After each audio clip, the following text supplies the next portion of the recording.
know what's her name.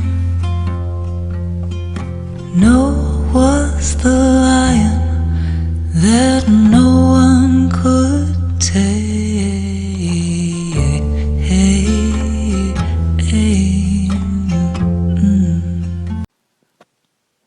La persecución de los homosexuales en la Alemania nazi se fundamentó principalmente sobre la premisa de que la homosexualidad era incompatible con la ideología nacionalsocialista, porque los homosexuales no se reproducían y por lo tanto no perpetuaban la raza aria.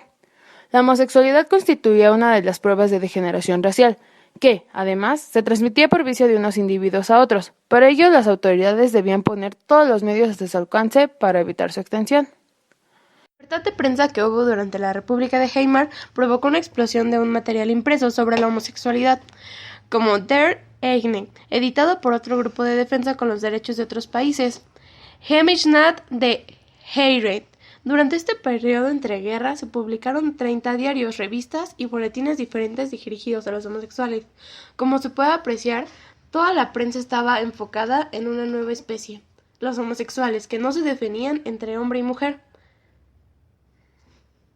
Aparecieron novelas y libros de todo tipo. En 1919 se realizó la película Anders als die Kinder, Diferencia a los demás, interpretada por Conrad Wendt, que narra la historia de una homosexualidad víctima del chantaje que busca la ayuda de médicos famosos, interpretado por el mismo Magnus Hirschfeld. Por lo visto, los chantajes a la homosexualidad eran una auténtica industria en la Alemania, y en 1921 se fundó el grupo de teatro homosexual, Theater des Heros. Esto se refería a que todos los homosexuales eran víctimas de burlas y un acoso. En 1928, la lucha por anular el artículo 175 del Código Penal, que condenaba a las religiones homosexuales, estaba en su apogeo. Se perdió a los partidos políticos alemanes que declaraban su opinión al respecto. Un año más tarde, Hirschfeld había convencido a un comité parlamentario para que sometieran al Reichstag un pacto por la ley, eliminando el artículo 175 que lo suprimía.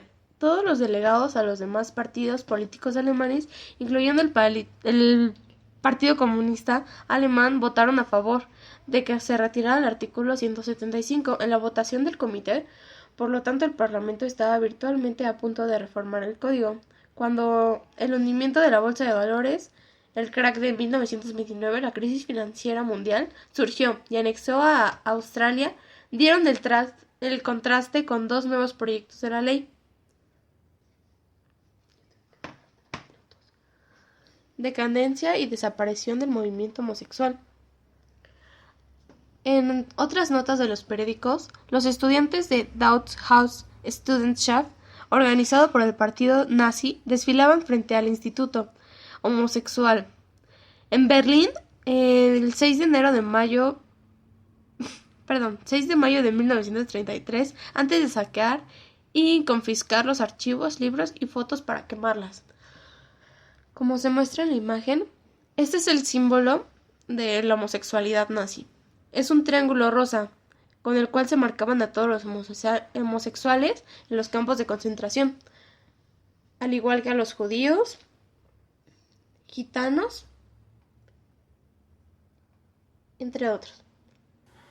El movimiento homosexual se encontraba en decadencia desde a finales de los años 20.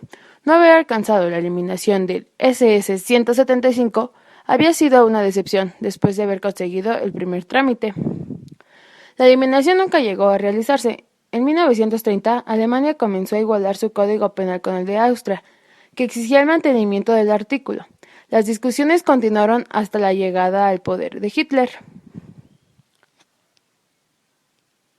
En 1930, el NSDAP ya había conseguido ser la segunda mayor fuerza en el Parlamento, y las SA comenzaban a actuar en las calles.